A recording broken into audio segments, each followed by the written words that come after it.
Si Daryl ay walang natitirang lakas sa kanya matapos ang pagkumpleto ng kanyang dalawang trick.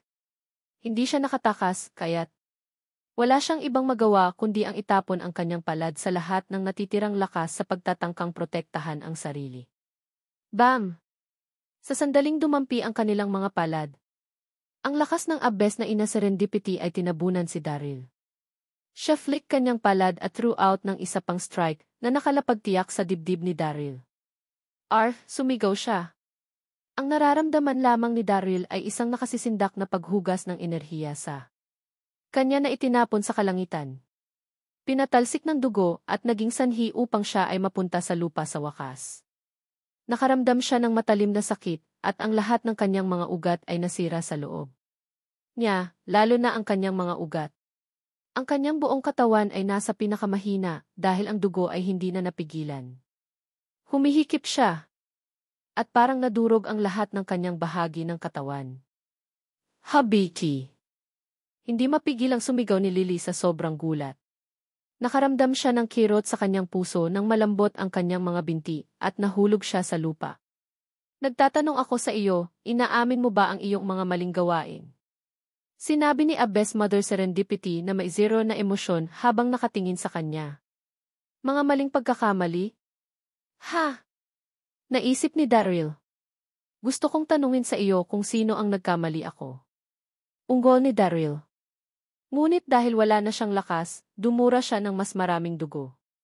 Nagkaroon ng ganap na katahimikan habang ang mga mata ng lahat ay nakadikit kay Daryl na walang kaunting empatya. Malapit na siyang mamatay, subalit siya ay ganoon pa rin kalakas ang ulo. Ang Eternal Life Palisek ay isang masamang pagsamba na sanhi. Pinsala sa pamayanan at si Daryl ay naiugnay sa kanila, ngunit hindi dapat naawa kahit namatay siya. Pinapanood ang determinado at paulit-ulit na pagtingin sa mga mata ni Daryl. Nagalit ang Abyss Mother Serendipity. Isang longsword ang lumitaw sa kanyang kamay habang naglalakad siya ng dahan-dahan patungo kay Daryl. Sa bawat hakbang na kanyang ginawa, para siyang naglalakad sa puso ng karamihan. Abyss Mother Serendipity, ginagawa mo ang pinakamagandang bagay para sa komunidad. Patayin siya, may sumigaw sa gitna ng karamihan.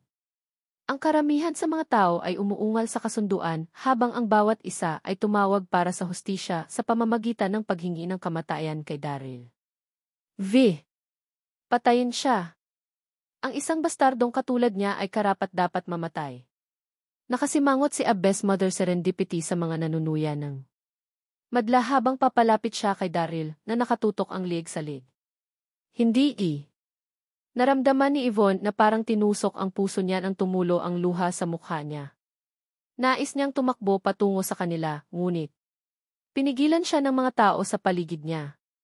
Napagpasyahan niya, kung namatay si Daryl ngayon, ayaw niya ring mabuhay.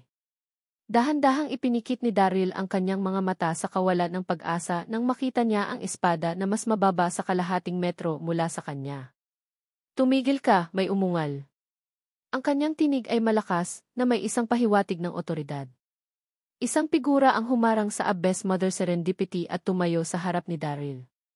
Mabilis siyang kumilos tulad ng kidlat at tumpak na kinurot ng kanyang dalawang daliri ang dulo ng espada ng Abyss na ina Serendipity. Siya ay matangkad, malakas, at nakasuot ng isang marilag na damit na pangtunika. Si Zoran Carter iyon. Ninong! Si Daryl ay tumawag ng likas, nagulat at natuwa. Tumango si Zoran bilang pagkilala bago siya lumingon sa Abyss Mother Serendipity at nagsikap ng isang nang bahagya gamit ang kanyang mga daliri. Mag-click. Ang Abyss Mother Serendipity ay nakaramdam ng isang malakas na alon ng paglunsad ng enerhiya patungo sa kanya at siya ay sumuray ng ilang hakbang pabalik. Ang panloob na enerhiya ng tatay ay napakalakas, Daryl naisip ng mangha. Nagkaroon siya ng unang karanasan sa lakas ng Abyss Mother Serendipity at malapit ito sa lakas ng isang martial saint. Bagaman hindi niya masabi kung sino ang mas makapangyarihan, alam niya sigurado na si Zoran ay hindi bababa sa kasing lakas ng Abyss Mother Serendipity. Isang kislap ng galit ang sumilao sa mga mata ni Abyss na ina Serendipity habang malamig na kinukutya niya. Carter, tumatabi ka ba sa pandarayang ito?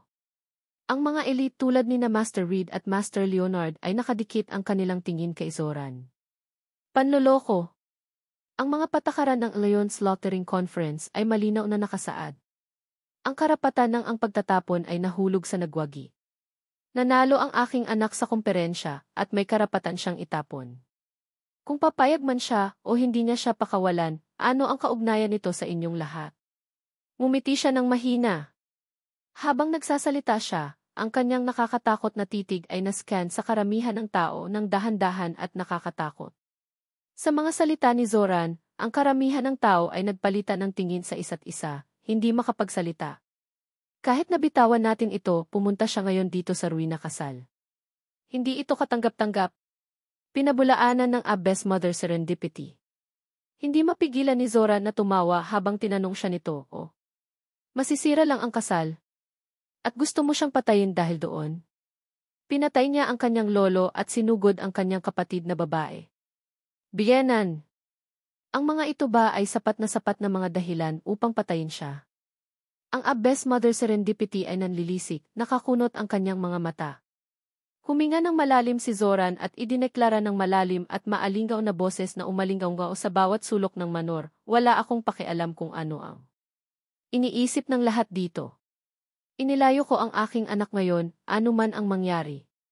Sa isang iglap lang ng mata, hinawakan ni Zoran si Daryl at lumipad palabas ng manor. Sa loob ng ilang oras na huminga ng mabilis, nawala sila sa paningin ng karamihan.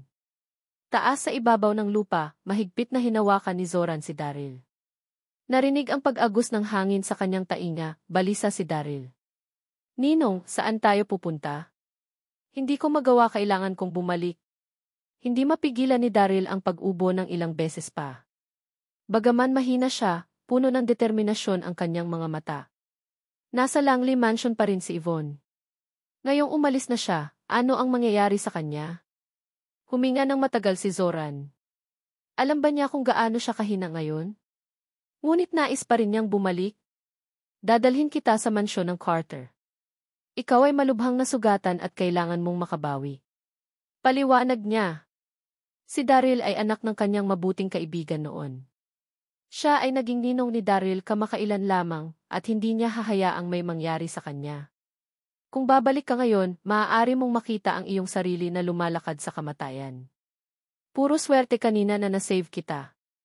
Nasugatan mo ang napakaraming mga alagad ng 6 na sekta. Kung babalik ka ngayon, hindi ka nila pakakawalan," pagpapatuloy niya. Sa totoo lang, ang sitwasyon sa likod doon ay mapanganib at mapanganib. Kung dumating siya sa isang segundo mamaya, ang kanyang bagong inaangkin na Diyos ay papatayin doon at doon. "Ninong, nais kong bumalik," kinuyom ni Daryl ang mga kamao. Bago siya makatapos, pinutol siya ni Zora ng, "Huwag mong isipin iyon. Hindi kita papayagang gawin mo ito. Makinig ka sa akin, magpahinga sa Carter Mansion para sa mga susunod na araw. Pagkatapos nito, makikita ko kung ano ang sitwasyon sa Donghai City. Kung ang mga bagay ay mas mahusay, babalik kami." Nawasak niya ang isang magandang kasal at nasugatan pa ang napakaraming mga disipulo ng 6 na sekta. Kung bumalik siya ngayon, ito ay isang misyon sa pagpapakamatay. Matapos isaalang-alang ang sinabi ni Zoran, pinakawalan ni Daryl ang buntong hininga na may mukha na puno ng kawalan ng pag-asa. Sa Langley Mansion, ang maligaya at buhay na tanawin ay naiwan sa mga shambles na may mga labi saan man pagkatapos ng labanan. Ang lahat ng mga panauhin sa kasal ay tumakas at mabilis na nakatakas sa panahon ng labanan. Ang 6 na sekta lamang, ang mga kilalang pamilya, at ang mga piling tao sa pamayanan ang naiwan. Ang bawat isa ay may tuwid na mukha, galit at gulat, lalo na ang 6 na mga alagad ng sekta. Lahat sila ay mailabis na hindi kasiya siyang hitsura sa kanilang mga mukha. Mayroong hindi bababa sa 100 mga ito, ngunit wala sa kanila ang nakakakuha ng bastard na iyon. Kung lumabas ang mga alinggaw-ngaw, paano sila titingnan ng mga tao at ang kanilang reputasyon? Habang nagpapalitan sila ng tingin sa isa't isa, tumayo si Abbess Mother Serendipity at sumulyap sa paligid ng karamihan. "Okay, kahit na hindi namin nagawang mahuli ang bastard na iyon, hindi ka dapat mag-alala. Kung nawasak ang kanyang mga arteries at veins, maaaring buhay siya, ngunit hindi na niya malinang muli. Mas maganda ang pakiramdam ng karamihan at agad na tiniyak. Gayunpaman, tumayo si Florian na may isang tumingin sa krus. Kahit na hindi na siya makakalikay. Buhay pa rin siya, isang masamang glint ang sumilaw sa kanyang mga mata. Habang siya ay buhay, ang aking lolo ay hindi makapagpahinga ng payapa. Kailangang mamatay si Daryl, anuman ang kailangan.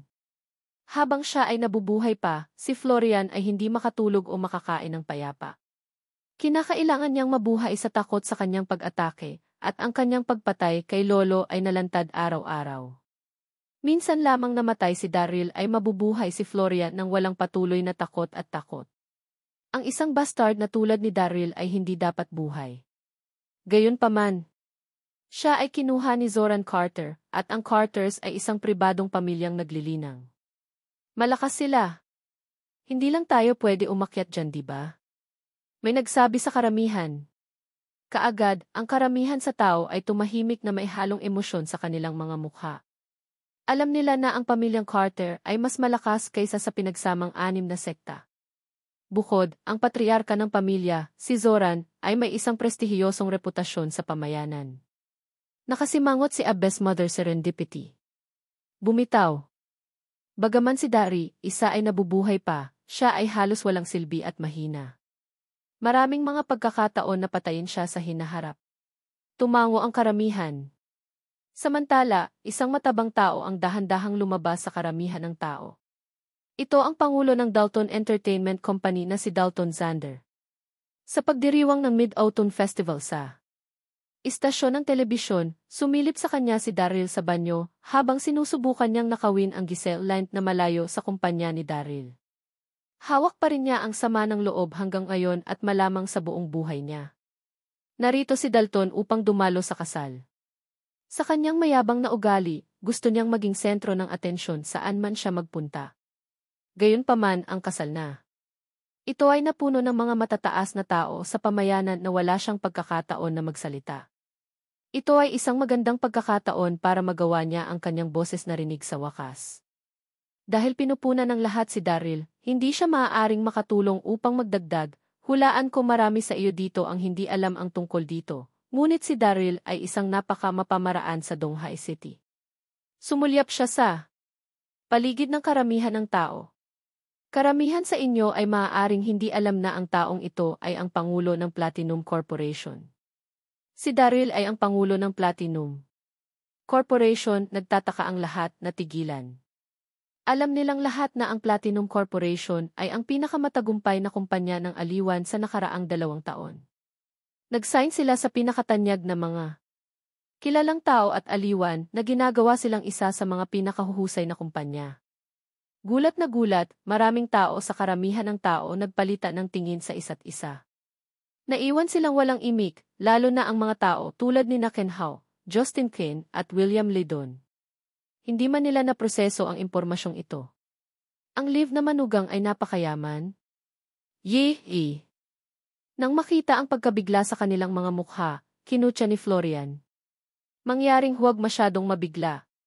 Ninakaw niya ang Platinum Corporation mula sa pamilyang Darby. Karamihan sa inyo ay maaaring alam na. Siya ay dating pangalawang master ng pamilyang Darby, ngunit siya ay pinalayas matapos gumawa ng hindi makataong kilos. Pinapayagan naming panatilihin niya ang kumpanyang ito sa kabutihang loob. Hindi nakakagulat, iniisip ko lang kung paano ang isang walang silbi na pamumuhay sa manugang ay maaaring maging pangulo ng Platinum Corporation. Ang karamihan ng tao ay kumilos na parabang may katuturan sa kanila ang lahat. Tumango si Florian at nagpatuloy, mayroon akong mungkahi. Ang mga negosyanteng tulad namin sa Donghai City ay dapat magsama-sama at wasakin ang lahat ng mapagkukunan ni Daryl sa lungsod. Nang marinig ito, lahat ay tila nasisiyahan. Si Jeremy Langley ang unang tumayo at sumang-ayon. Sakto. Hindi namin siya mabibigyan ng anumang paraan upang makabalik sa kanyang mga paa. Daryl ay dumating upang sirain ang kanyang kasal, at Jeremy nais siya na bayaran ito. Ang iba ay sumali na ipinapakita rin ang kanilang suporta. Maraming pamilya dito. Kapag nagkakasama tayong lahat, gaano kahirap sirain ang kumpanya niya? Haha!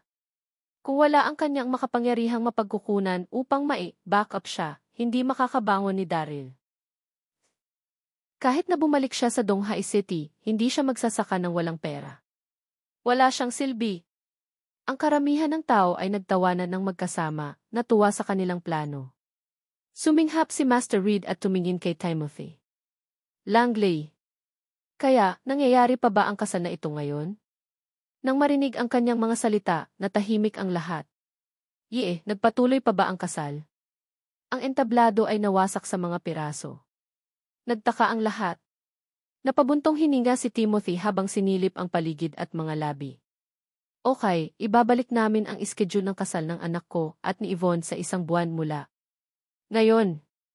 Humihingi ako ng paumanhin para sa hindi pagiging pinakamahusay na host ngayon. Masyadong magalang si Mr. Langley. Naiintindihan nating lahat. Mangyaring huwag sisihin ang iyong sarili, sinabi ng mga piling tao ng 6 na sekta kina Timothy at Jeremy. Habang nagkakalat ang karamihan, may tumuro kay Lily. Nahimatay ang asawa ni Daryl. Ano ang dapat nating gawin? Noon. Umalis na si William at ang mga miyembro ng pamilya Lindon. Agad na napalingon ang lahat kay Lily. Bagaman siya ay kay Daryl, siya ay mapagpakumbaba, magalang. At banayad. Masakit sa ulo ang isipin kung ano ang dapat nilang gawin sa kanya. Dahil walang nagsalita, si Florian ay nakatingin sana. Walang malay na si Lily na may malulas na mga mata. Asawa siya ni Daryl at ang aking hipag. Kahit na bastard si Daryl, inosente siya. Dahil umalis na ang mga Lindon. Ibabalik ko muna siya sa Darby Mansion. Kapag nagising siya, ibabalik ko siya sa Lindons. Sinabi niya ito na may isang sapilitan at bayani na tono na nakakuha sa kanya ng papuri at respeto mula sa karamihan. Hindi nakakagulat na ikaw ang master ng pamilyang Darby. Napaka mapagbigay at ganoong Ginoo. Sa pamilyang Darby sa ilalim ng iyong patnubay, ito ay magiging maluwalhati tulad ng dati. Sa pagkakaroon ng pagkamit ng papuri at respeto mula sa publiko, inikot niya ang kanyang labi sa isang ngisi at dahan-dahang lumapit kay Lily. Hindi niya mapigilang malamon ang laway niya. Sino ang aakalang ang asawa ni Daryl o ay maaaring maging kasing ganda ng isang bulaklak at ng kanyang katawan? Hindi. Siya nakapagputok kasama si Daryl's Queenie. Siyempre, hindi papayag si Florian sa opportunity na ito, kaya inabot niya ang kanyang mga kamay, handang isakay si Lily sa kanyang mga bisig. Gayunpaman, narinig niya ang malakas na tunog ng pag-click ng takong ng isang babae na lumapit sa kanyang harapan. Ito ay Yumi. Matigas ang mukha ni Yumi habang nakatingin kay Florian. Nasaktan ka, hindi mo siya kayang dalhin. Hayaan mo akong gawin ito. Alam na alam niya ang kanyang asawa upang malaman na sa tuwing makakakita siya ng magagandang mga kababaihan, gagawin niya ang anumang gawin upang makuha ang mga ito. Alam niya kung ano ang nasa isip niya nang mag-alok na maiuwi si Lily. Siyempre, hindi niya ilalantad sa harap ng maraming tao. Yumuko si Yumi at inakbayan si Lily. Ang mansyon ng Carter ay matatagpuan sa gitna ng Mid-City. Kilalang-kilala ito sa mukhang antigong hardin nito. Ang estate ay sumakop sa libu-libong mga ektarya na itinayo na may isang nakikitang arkitektura na kamangha-mangha at marilag. Ito ay napapaligiran ng mga kagubatang kawayan na nagbibigay dito ng isang kagandahan at kapayapaan. Sa sandaling dumating si Daryl sa mansyon ng Carter, hindi niya mapigilang huminga ng malalim. Ang arkitektura ay tulad ng tula o likhang sining. Ito ay tunay na kahanga-hanga. Matapos na maakit sa paningin ng napakagandang gusali, hindi mapigilan ni Daryl na magtanong ng may pagkamangha. Ninong, ito ba ang mansyon ng Carter? Napakalaki nito, Bago pa niya matapos ang kanyang mga salita, naramdaman niya ang isang nasusunog na sakit sa kanyang puso.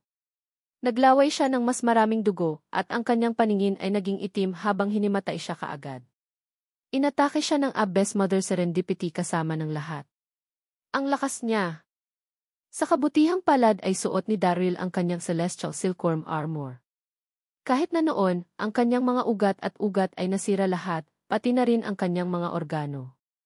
Naubos na ni Daryl ang lahat ng kanyang kapangyarihan sa kalooban na manatiling gising habang papunta dito, ngunit ngayong dumating na sila, hindi na niya ito mahawakan. Daryl! Sigaw ni Zoran sa gulat. Sa mga bisig ni Dari, sumugod siya sa main hall. Ang mansyon ng Carter ay nahahati sa panloob na korte at panlabas na korte. Ginamit ang panlabas na hukuman upang mag-host ng mga panauhin, habang ang panloob na korte ay kung saan nilinang ng pamilya. Walang mga tagalabas, kahit na ang galang na mga panauhin, ay pinapayagan na pumasok sa lugar na ito nang hindi inanyayahan ni Zoran. Dinala ni Zoran si Daryl papunta mismo sa isang silid sa loob ng korte at sumigaw sa pintuan, magmadali. Pumunta ka at kunin mo si Mr. Jacob. Agad na. Tumugon ang tao sa labas ng pintuan at dali-dali siyang umalis.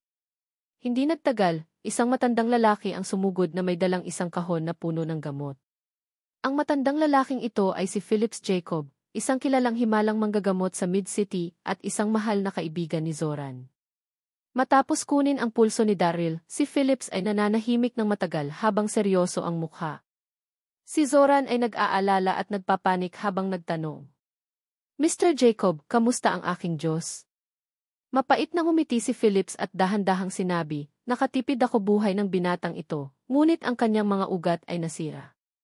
Ito ay lilitaw na hindi siya ay magagawang upang linangin anymore.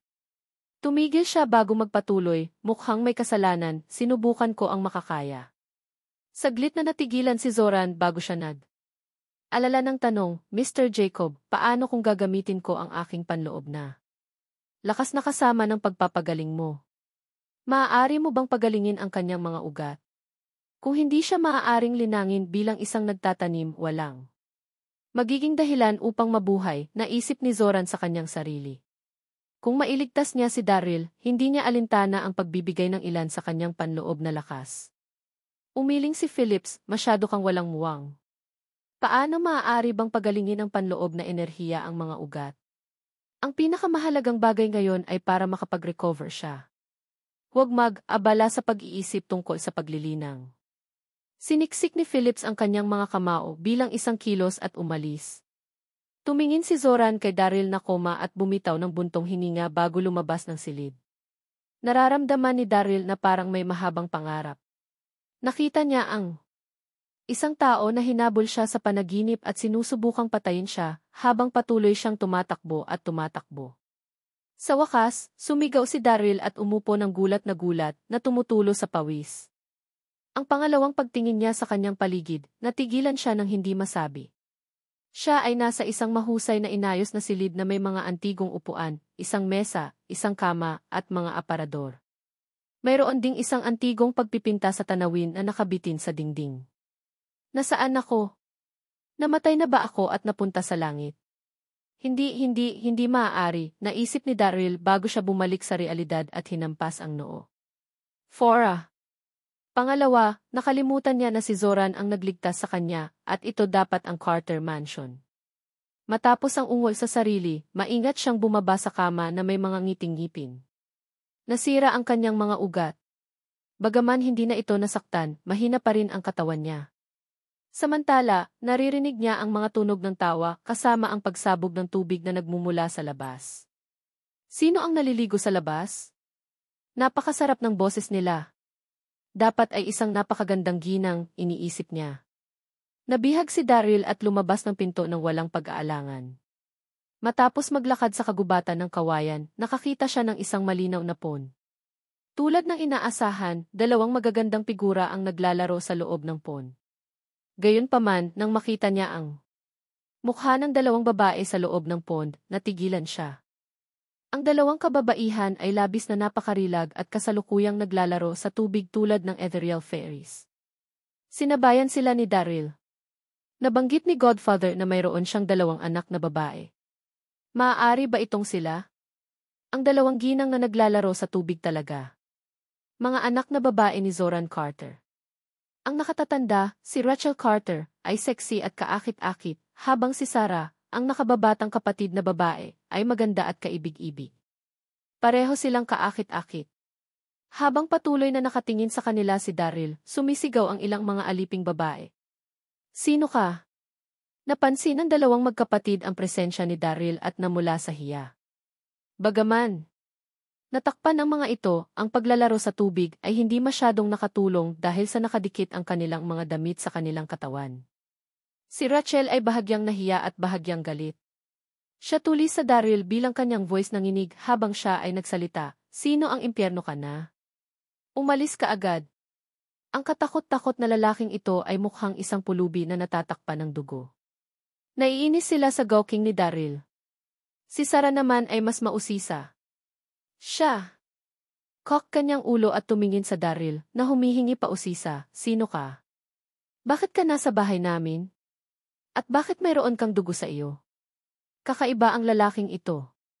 Wala siyang nagtatanim ng ora o fa, ngunit isa sa isang ordinaryong tao, subalit siya ay natabunan ng dugo na parabang nagmula sa isang labanan. Balisa si Rachel habang hinihila niya si Sarah pabalik. "Sarah, dapat biyethog siya. Bakit kausap mo pa siya?" Anito habang nakasimangot, bumaling kay Daryl. "Umalis ka o tatawag ako para sa tulong." Umiling si Daryl. Nararamdaman niya na ang dalawa, ang mga kapatid na babae ay kumpletong magkasalungat sa mga tuntunin ng karakter. Si Rachel ay mas konserbatibo sa isang hangin ng kayabangan at masungit na pagsasalita, habang si Sarah ay masayahin at kaibig-ibig. Medyo tulad ni Queenie. Garfield. Sa pag-iisip ni Queenie, naggangalit si Daryl. Siya ay hindi narinig mula sa kanya para sa isang ilang araw na ngayon. Para siyang nawala. "Bingi ka ba? Humiling ako sa iyo na umalis?" sabi ulit ni Rachel. Tumawa si Daryl at dahan-dahang sumagot, "Bakit ako aalis? Ito ang bahay ng aking ninong." "Ninong?" Natigilan si Rachel habang tiningnan niya si Daryl na kasuklam-suklam. Minsan, binanggit ng kanyang ama ang isang Diyos sa Donghae lungsod at na siya ay isang malakas at mayamang binata. Maaaring siya ito. Aling bahagi sa kanya ang mukhang malakas? Ang kanyang mga damit ay halos hindi nagkakahalaga ng 100 pera. Paano siya yayaman? Wala rin siyang panloob na enerhiya. Siya ay tulad ng isang natalo. Bakit tinangkin siya ng kanyang ama bilang kanyang Diyos? Nagtataka si Rachel. Mas naiinis pa si Rachel sa kanya. Gayunman, lumiwanag si Sarah. Tandaan mo. Talagang binanggit ng tatay ang isang Diyos. Maaari kang maging iyon, sabi niya. Tumawa si Daryl at tumango. Tama iyan. Ang galing. May kuya ako. Masayang nagsabog si Sarah. Sarah, manahimik ka nga. Tumingin si Rachel kay Daryl at sumigaw. Ano ang ginagawa mo pa rito? Umalis ka. Hindi mo kaya kita ba nasa tubig tayo na naglalaro? O, nagkibit balikat si Daryl bago idagdag, sigurado. Kukunin ko na. Umalis, ngunit hayaan mo akong bigyan ka ng ilang payo. Ang feng shui ng pond ay hindi maganda. Hindi masarap manatili doon ng masyadong matagal. Mahusay na lumabas kayong dalawa dito sa lalong madaling panahon. Si Daryl ay hindi nagpapalabas ng kalokohan. Nasken niya ang paligid ng pond at ang feng shui ay hindi tama. Ang ilang mga dalaga ay humagikik sa pagmamasid ni Daryl. Daryl, alam mo bang si Finnegan Nicholson, ang feng shui master, ay espesyal na nagdisenyo sa bakuran na ito? Ngumisi si Rachel. Si Finnegan Nicholson ay isang mahusay na master ng feng shui sa ika-50. Ang buong Carter Mansion, kasama ang pond, ay partikular na idinisenyo niya. Gayunpaman, nabanggit ni Daryl na ang feng shui ng pond ay hindi maganda. Anong kalokohan yan? Tumawa si Daryl at sinabing, tama ka. Ayon kay feng shui, ang pond ay nasa isang magandang lugar. Patuloy niyang kalmadong ipinaliwanag, gayunpaman, ang pond ay itinuturing na isang yin-yang pond. Ang hilagang bahagi ng pond ay tumatanggap ng maraming sikat ng araw. Sa makatuwid ito ay isinasaalang-alang ang yang panig, samantalang ang timog ay patuloy na nasa ilalim ng isang lilim, ginagawa itong panig ng yin. Nang idisenyo ni Finnegan Nicholson ang pond, nilayan nitong balansihin ang yin at yang, ito ay i-feng shui pond, upang ilagay ito ng tumpak. Kaya, hindi ito nilalayon para sa paglalaro, lalo na sa timog na bahagi. Ang yin enerhiya ay masyadong malakas. Dapat lumabas na kayong dalawa. Bulalas ni Sarah sa paghanga habang ipinapalakpak ang mga kamay. Daryl, kilala mo si Feng Shui. Ang cool talaga. Malamig na sagot ni Rachel, nonsense siya. Tingnan mo sa kanya ang lahat ng mahirap tingnan. Maglalaro na kami. Huwag mag-abala sa kanya. Aalis na sana si Daryl dahil hindi nila pinansin ang kanyang payo. Bigla, ang isa sa kanila sa pond ay sumigaw, tulong. Sinusubukan ni Rachel na panatilihing lumutang habang nalulunod siya. Ang ilang mga dalaga ay gulat na gulat at si Sarah natigilan din. Agad na tumalon si Daryl. Mabilis niyang sinagip si Rachel at dinala palabas ng pond habang hinahangaan ang napakagandang katawan. Siya ay may isang mahusay na katawan. Nanginginig sa takot si Rachel. Hindi niya alam kung bakit biglang namamanhid ang kanyang katawan na halos sanhi ng pagkalunod niya. Salamat sa walang nangyari. Napahawak siya sa kanyang dibdib nang mapagtanto niyang nasa kanya pa rin ang mga kamay ni Daryl. Nahihiya siya at sinabing, bitawan mo ako. Naiinis si Rachel. Paano siya mahawakan ng marumi, katakot-takot na lalaking ito, siya? Naisip. Binitawan siya ni Daryl. Sinampal niya ito ng malakas. Paano mo ako hinahawakan? Sino sa tingin mo ay? Malamig na sabi ni Rachel. Ang ACV ay mali sa iyo. Tumingin sa kanya si Daryl. ACV, iniligtas lang kita mula sa pagkalunod at sinampal mo ako. Ano ang sinabi mo? Dare to sa itagain, sumabog mula sa kanya ang panloob na enerhiya ni Rachel. Napakalakas nito, halos durugin nito si Daryl. Siya ay isang level 4 Master General. Ang pagiging nasa isang mataas na antas sa isang murang edad, siya ay itinuturing na isang henyo. Hindi makahinga si Daryl. Best mother. Serendipity ay lubos na sumira ng kanyang kapangyarihan. Tulad na ngayon, siya ay isang ordinaryong tao lamang. Lumabas mula sa pond si Sarah at inakbayan si Rachel. Itigil mo na. Bakit mo kailangang gawin iyon? Magaling si Daryl sa mga mata ni Sarah. Kung hindi dahil sa kanya, maaaring namatay si Rachel at tama siya tungkol sa feng shui ng pond. Sa tanghali, bumalik si Rachel sa kanyang silid upang magpalit bago siya magtungo sa pag-aaral. Binabasa ni Zoran ang mga lumang manual sa pag-aaral habang siya ay balisa sumubok na makahanap ng isang paraan upang matulungan si Daryl na mabawi ang kanyang kapangyarihan. Lumapit si Rachel sa kanyang ama at sinabing, Itay, bakit mo dinala si Daryl dito? Ang pag-iisip tungkol sa kanya ay nagalit. Tiningnan ni Zoran si Rachel at sinabi, anak ko siya, at nasaktan siya ng masama. Siyempre, may katuturan na may uwi ko siya. Pinagpatuloy niya ang isang ngiti, dahil nandito ka, may sasabihin ako sa iyo. Inis na si Rachel. Ano ito? Tumawa si Zoran at sinabi, Rachel, hindi ka nakakababata. Iniisip ko ang tungkol sa iyong kasal kamakailan. Palaging walang umaangkop dati, ngunit mayroon na ngayon. Sino ito? Ang iyong kapatid na lalaki, Daryl Darbay. Henyo niya. Nagsasaka siya at gumagawa ng mga elixir, wala siyang magagawa. Gayon din, nagtanong ako sa paligid at nagnenegosyo rin siya. Siya ang namamahala sa isang kumpanya. Noong nasa sinapupunan ka pa ng iyong ina, nangako ako sa tatay ni Daryl na pakasalan mo siya balang araw, tuwang-tuwa niyang sinabi. Ano? Kasal ka sa G-Stard na iyon? Napaisip si Rachel. Tuluyan siyang natigilan. Tinakpan niya ang tenga at umiling. Tay, hindi ko siya pakasalan. Naisip niya na imumungkahi ng kanyang ama ang anak ng isang mayamang pamilya at maaari niya itong isaalang-alang, ngunit dapat itong si Daryl. Naiinis siya sa kakaisip lang sa kanya. Paano? Maaari niyang ikasal sa isang napakasungit. Nagulantang si Zoran. Bakit? Hindi niya maintindihan ang reaksyon ni Rachel. Si Daryl ay isang kamangha-manghang tao, kaya't bakit siya laban dito? Huminga ng malalim si Rachel at sinabing, Tay, nabanggit mo na may asawa si Daryl at live na siya. Sa manugang. Paano ako makakasal sa Haim? Kaya't dahil doon, naisip ni Zoran. Tumawa siya at umiling. Rachel. Bata ka pa. Paano ka kasing tigas ng ulo ko? Galing tayo sa mundo ng mga nagtatanim, hindi namin sinusunod ang mga tradisyon ng ordinaryong katutubong. Gayon din, ang iyong god brother ay isa sa isang uri. Hindi makinig si Rachel. Umiling siya. Huwag ka nang magsalita. hindi ko na siya pakasalan.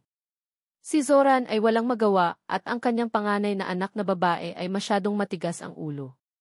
Gayunpaman, hindi siya nagmamadali. Matatagalan si Daryl dito. Sa ibinigay na oras, pupuntahan ni Rachel upang makita kung gaano siya kahusay ni Daryl. Sa parehong sandali, isang dalaga ang pumasok at sinabi, "Sir, chairla din ng Jiangnan Elixir Association." Ophelia Lane ay narito kasama ang kanyang alagad na si Ewan White. Naghihintay sila sa sala. Narito si Ewan White. Nagtataka si Rachel.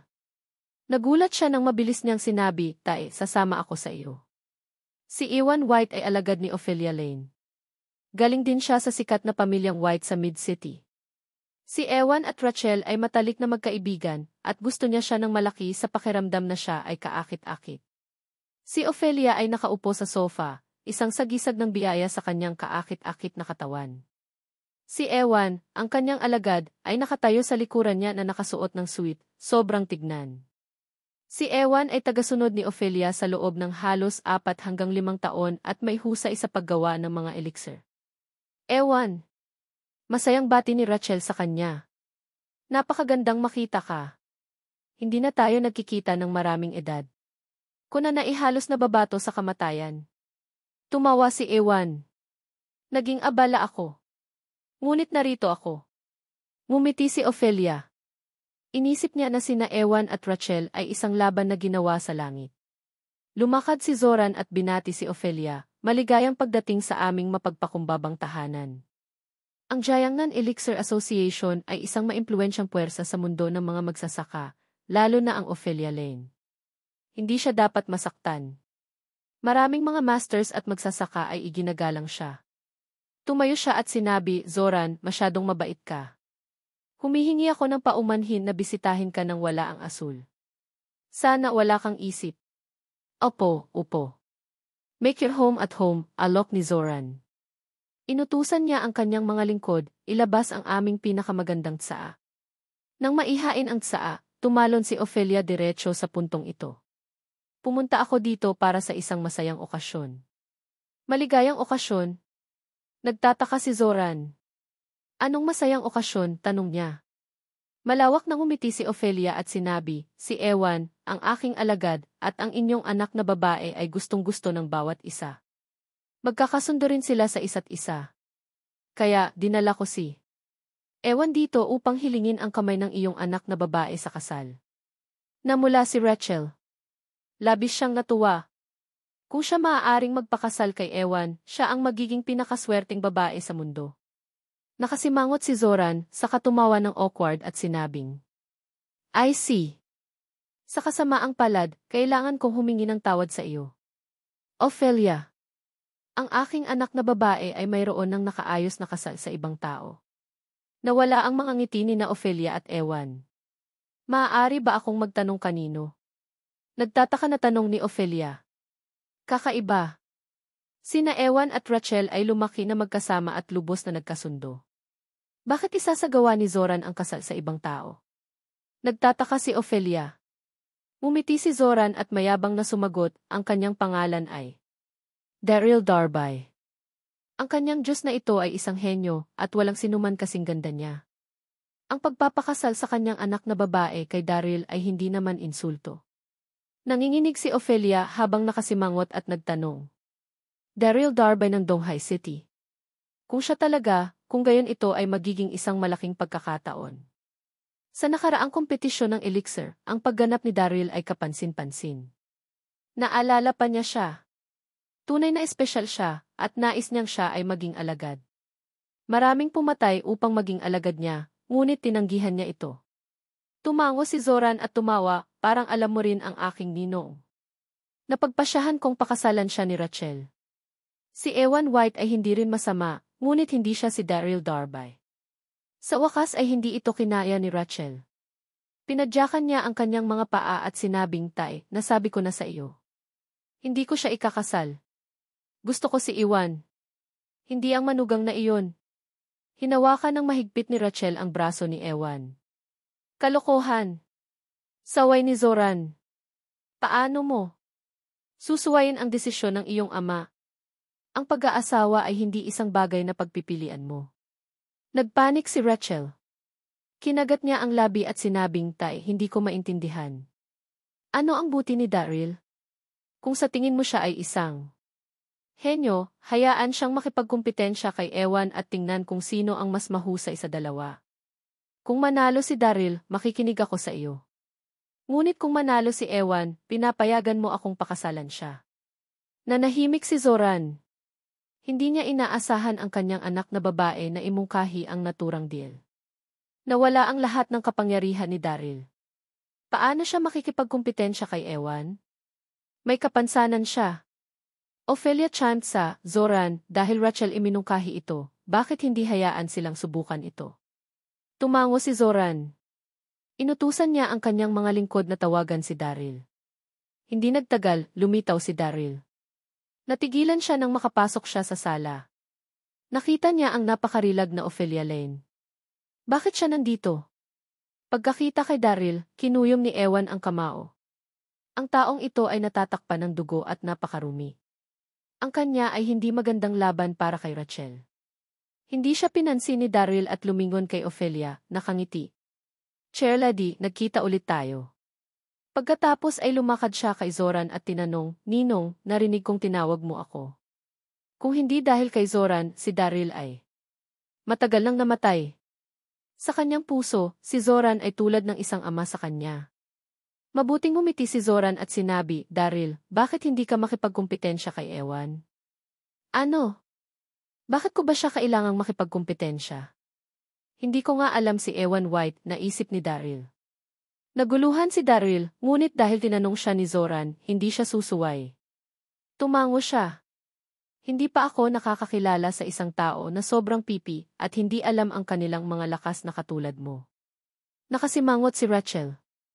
"Tumingin sa iyo. Para kang cheapskate. Paano ka makikipagkumpetensya kay Ewan? Mula nang pumayag ka, papayagan kitang pumili ng iyong kamatayan. Ano ang gusto mong makipagkumpetensya?" Si Daryl ay hindi tulala at nakikita niyang gusto ni Rachel si Ewan. Tumawa siya at sumagot, kahit ano ay mabuti. Dahil nawala ang kanyang kapangyarihan, hanggat hindi ito martial arts, siya ay mabuti sa anumang bagay. "Ano? Anumang bagay?" Sigurado siyang mayabang, naisip ni Rachel. Umisi si Rachel kahit ano. Pagkatapos ay makikipagkumpetensya kami sa paggawa ng mga elixir. Hindi mahalaga kung ano, kailangang talunin si Daryl. Sinabi ng kanyang ama na alam ni Daryl kung paano gumawa ng mga elixir, ngunit paano matatalo ng natalo na ito si Ewan. Hanggat nanalo si Ewan, maaari niya itong pakasalan. Naman, nagkibit balikat si Daryl. Ngumiti si Ophelia. Ang pagganap ni Daryl sa nakaraang kompetisyon ng elixir ay kapansin-pansin. Siya ay talagang isang bihirang talento. Gayunpaman, kumpara kay Ewan, milya ang layo niya. Umalis sila at pumasok sa elixir production room. Ang silid ng produksyon ng elixir ng Carter ay ang pinaka-propesyonal sa Mid-City at naglalaman hindi lamang ng magkakaibang mga kaldero, kundi pati na rin mga bihirang halaman at sangkap. Nang marating nila ang silid, narinig ni Daryl na may tumatawag sa kanya mula sa malayo. "Daryl!" Lumapit sa kanya si Sarah. Nakasuot siya ng isang kulay dilaw na damit, napakabablay. Masyado siyang nasasabik habang sinabi niya, "Hindi ko alam na alam mo kung paano gumawa ng mga elixir. Ikaw ay kahanga-hanga. Maaari ba akong manatili sa tabi sa iyo at manood?" Bagaman ngayon lamang niya siya nakilala, ang Sarah ay nakaramdam ng isang tunay na koneksyon kay Daryl. Dagdag pa, isang buong pag-usisa. Hindi lamang niya kilala si Feng Shui, ngunit nakakagawa rin siya ng mga elixir. Alam ba niya ang lahat? "Sige, sige." Tumawa si Daryl at tinapik ang ulo. Ang kanyang pagkadyos na ito ay napakaganda. Pagtingin sa kanila, umiti si Zoran. Bagaman labis na laban si Rachel kay Daryl, gumaan ang loob niya na kahit papaano ay makakasama siya ng mabuti ni Sarah. Hindi masaya si Rachel at pinadyak ang mga paa. "Sarah! Anong ginagawa mo? Halika dito." Hindi niya ginawa alam kung bakit nagustuhan ng kanyang kapatid ang walang kabuluhang manugang na iyon. Nainis si Rachel habang hinihimok niya sila na simulan ang kompetisyon. "Tapusin natin ito at matapos." Sinabi ni Ophelia kay Zoran, Zoran, bago natin simulan ang kompetisyon, maaari ba akong magdagdag sa isa pang pusta? Siyempre, sabi ni Zoran. Tumango si Ophelia habang naglalakad kay Daryl at sinabing, Daryl, kung talunan ka, ikakasal si Rachel sa alagad kong si Ewan. Gayon din, kailangan mong maging alagad ko. Sumasang-ayon ka ba? Ang pagtanggi ni Daryl sa alok niyang maging alagad ay sariwang sugat pa rin sa kanyang puso. Ito ay isang pagkakataon na hindi niya napalampas. Siyempre, bago pa man magsimula ang kompetisyon, alam niyang talo si Daryl. Pagkatapos ng lahat, sinundan siya ni Ewan ng maraming taon, at ang mga kasanayan sa paggawa ng elixir ay kamangha-mangha. Tumawa si Daryl at sinabing, naman. Ngunit kung manalo ako, gusto mo ba akong maging alagad? Napanganga ang mga dalaga sa katapangan ni Daryl. Nagdilim ang ekspresyon ni Ophelia. Bahagya siyang nasaktan ngunit hindi ito ipinakita habang napangisi siya at sinabing, naman. Hindi ito tinanggap ng mabuti ni Ewan at malamig na sinabi kay Daryl, kaibigan, kapag tapos na tayo, huwag kalimutang tawagan ako. Senior brother. Gaano katapang ang taong ito na makipag-usap kay Master Ophelia sa ganoong paraan? Dapat siyang manalo alang-alang kay Ophelia. Okay, hayaan mo akong ipaliwanag ang mga patakaran sa paligsahan, paliwanag ni Ophelia habang siya ay nakaupo. Sino mang gumawa ng bihirang elixir sa isang oras na panalo. Kung natapos ang oras at hindi mo natapos, talo ka. Tumingin siya sa relo at itinakda ito. Nagsisimula ang iyong oras, ngayon. Mabilis na nag-react si Ewan. Naglakad siya papunta sa bahagi ng mga sangkap at sinukat ang bawat sangkap sa kanyang mga walang kamay. Ito ay lubos na tumpak. Nagsindi siya ng apoy, tinapon ang mga sangkap at nagsimulang gumawa ng kanyang elixir. Ang lahat ay naging maayos at walang gulo sa paningin. Pinalibutan siya ng buong pamilya Carter, nakatingin sa bawat galaw ni Ewan. Tumango naman sila bilang pagsang-ayon. Hindi nakakagulat na alagad siya ni Ophelia. Ganito ang karanasan niya sa mga kamay. Do you wonder anong bihirang elixir ang gagawin niya? Nakakatuwa. Sa pakikinig sa kanilang mga puna, napasaya si Ewan habang umiti siya ng may kumpiyansa. Gayunpaman, si Daryl ay mukhang walang kabuluhan at wala siyang kahit na nagsimulang pumili ng kanyang mga sangkap. Maraming umiling sa kanya. Natatalo siya mula sa simula at mukhang ang kanyang mga pagkakataong manalo ay maliit na wala. Mukhang kasinungalingan ang lahat. Sa palagay ko natakot ang idong ito sa pagtingin sa lahat ng mga sangkap, at baka hindi niya alam ang lahat sa kanila, pang-iinis ni Rachel. Ang ilang mga aliping babae ay humagiki. Kahit si Sarah ay bahagyang nag-alala habang sinabi niya, Daryl, bakit hindi ka pa nagsisimula? Tumawa si Daryl. Huwag kang mag-alala. Hindi siya nagsimula kaagad dahil gusto niyang makita kung ano ang gagawin ng elixir Ewan. Ngayon na mayroon siyang isang magaspang na ideya, maaari na siyang magsimula. Pinili niya ang kanyang mga sangkap at sinukat ng mabuti ito sa isang timbangan. Tumawa si Ewan. Ano? Kailangan mong gumamit ng isang elektronikong sukat para sa iyong mga sangkap. Ginamit lahat ng mga propesyonal ang kanilang mga kamay at ito ay lubos na tumpak. Ang mga aksyon ni Daryl ay nagpakita na siya ay isang baguhan. Hindi siya pinansin ni Daryl. Ginamit niya. Dati ang mga kamay niya. Gayunpaman, ngayon na nawala ang kanyang kapangyarihan. Wala siyang anumang panloob na enerhiya. Kaya't ang kanyang mga sukat, hindi magiging tumpak. Para lang maging ligtas, ginamit niya ang scale ng pagtimbang. Lumilipas ang oras. Ang kaldero ni Ewan ay nasusunog ng mainit at nag-aalab sa pula.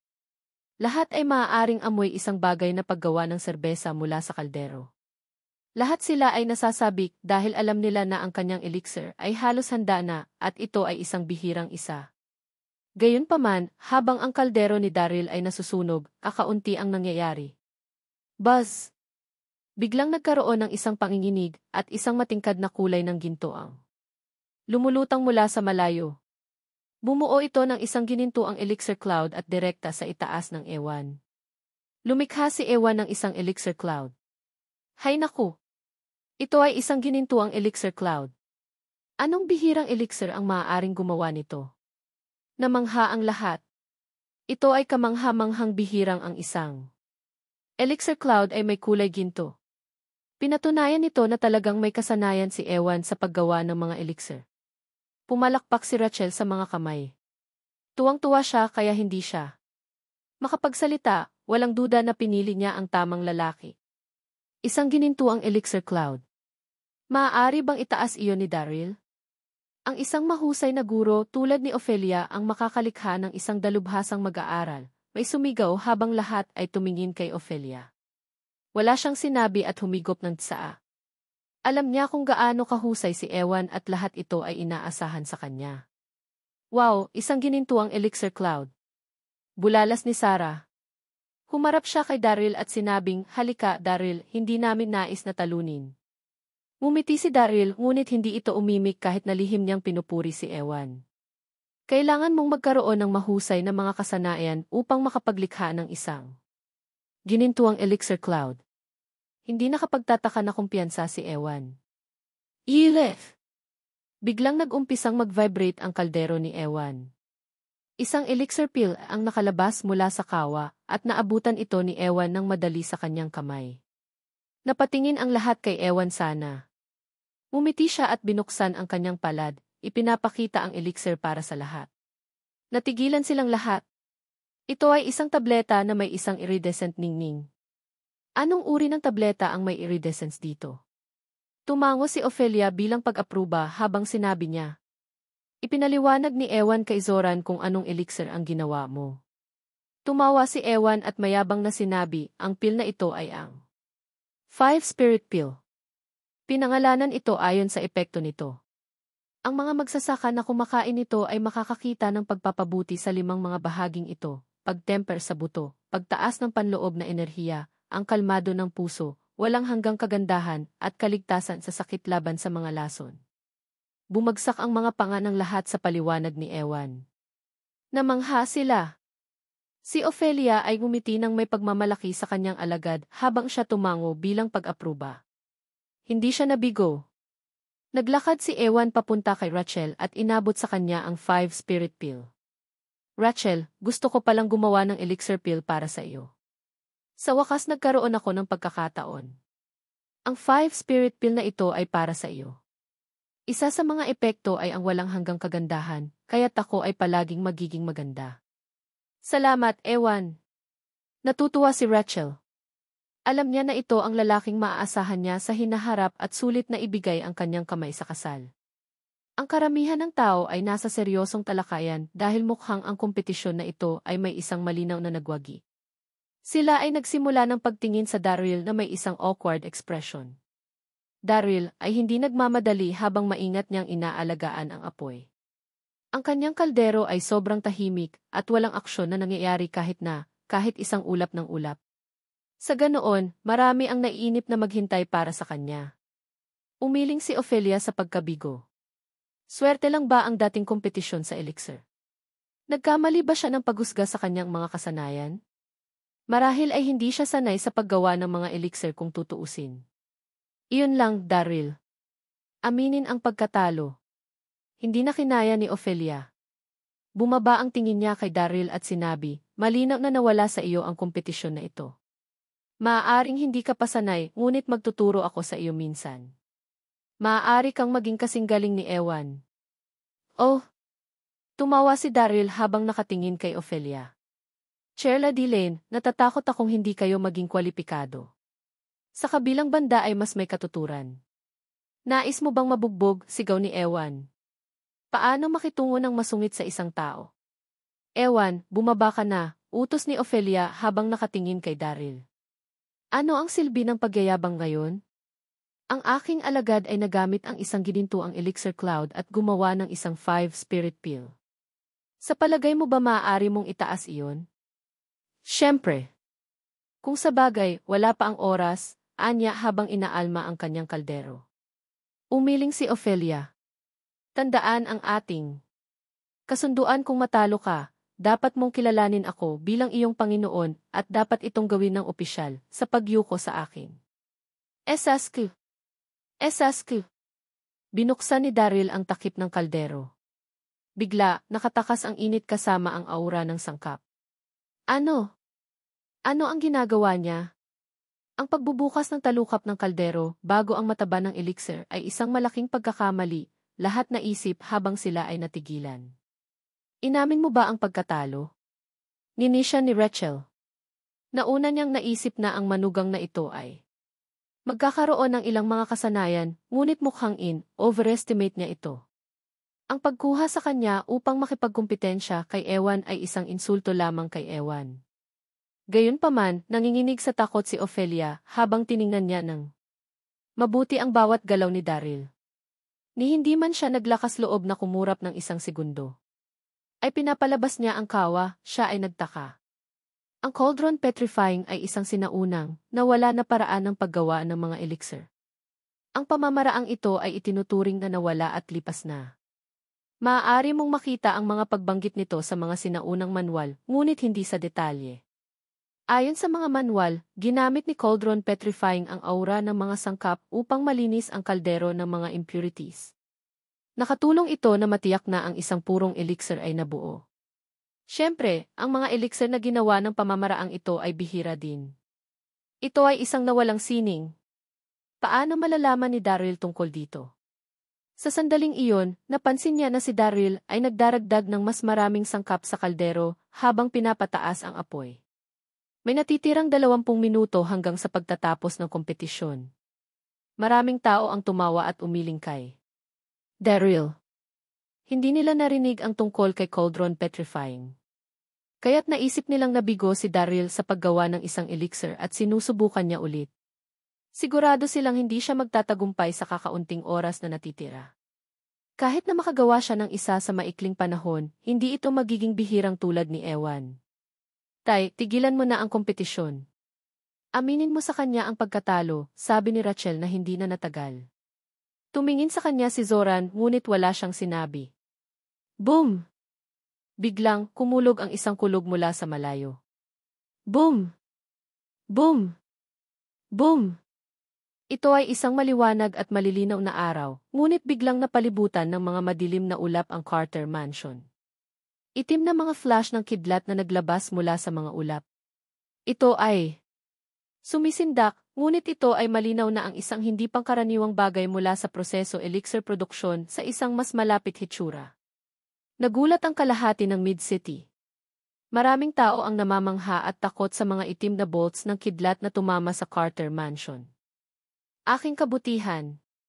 Ang isang tao ay dapat na gumagawa ng isang napakabihirang elixir. May sumigaw habang itinuturo ang langit. Karaniwang kaalaman na ang paggawa ng mga elixir ay makakakuha ng isang elixir cloud, ngunit hindi pa nila nakita ang isa na naglalabas ng kidlat. Ang buong Carter Mansion ay patay na tahimik. Bumagsak ang ngiti ni Rachel habang nanginginig sa hindi makapaniwala. Hindi siya makapaniwala sa sarili niyang mga mata. Paano ito naging posible? Si Daryl ay walang iba kundi ang isang walang kabuluhang manugang. Paano mas mahusay ang kanyang kasanayan sa paggawa ng elixir kaysa kay Ewan? Nagulat si Rachel. Buzz! Habang ang lahat ay nagulat pa rin, ang kaldero ni Daryl ay agresibong nanginig. Ang kaldero ay nabasag sa kalahati at lumabas ang isang elixir pill na may mga bolt ng kidlat. Sinalo ito ni Daryl at ngumiti. Ang focus ng lahat ay nasa tableta at ang mga ito ay sahig. Ang pill ay mayroon pa ring electric arc debit dito. Ito ba ay kahit isang tableta? Dapat itong isaalang-alang isang mahiwagang elixir, akala nila. Kamangha-mangha. Pumalakpak si Zoran sa tuwa. Masayang tumatawa. Daryl, mabilis. Sabihin mo sa amin, anong uri ng elixir ito? Ninong, ito ang Zeus pill. Ano? Zeus pill. This is the Zeus pill. Kinilig si Ophelia. Ayon sa mga sinaunang manual, ang Zeus pill ay isang malakas na tableta. Kapag natupok, ang iyong kapangyarihan ay triple sa loob ng 2 oras. Gayunpaman, ang mga pamamaraan para sa paggawa ng pill na ito ay nawala sa panahon ng Tang Dynasty. Ito ay sinabi na maraming maalamat na mandirigma ang natupok ang tableta na ito upang manalo ng mga gyera. Siyempre, ang downside ng pill ay maaari mo itong kunin minsan sa iyong buhay dahil may mga mapanganib na kahihinatnan kung kumuha ka sa pangalawang pagkakataon. Gayunpaman, ito ay pa rin isang napakalakas na tableta na maaaring iligtas ang iyong buhay sa mga kritikal na oras. Nagulat ang lahat. Umiti si Daryl at ipinasa ang pil kay Zoran. Godfather, ito ay para sa iyo. Haha! Salamat! Maganda ito. Zoran was so excited, ang kanyang mga kamay ay nanginginig. Nakangiting binalingan ni Zoran si Ophelia. Chair Lady. Len, ano ang gagawin mo sa pag-ikot na ito? Ito ay labis na hindi inaasahan sa pag-aakalang. Matatalo niya ang kanyang Diyos.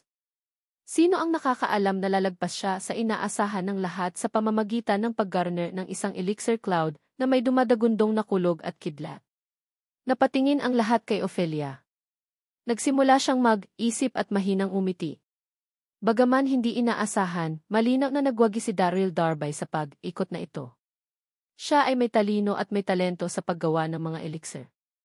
Namula ang mukha ni Ewan sa kahihiyan at naiwang walang imik.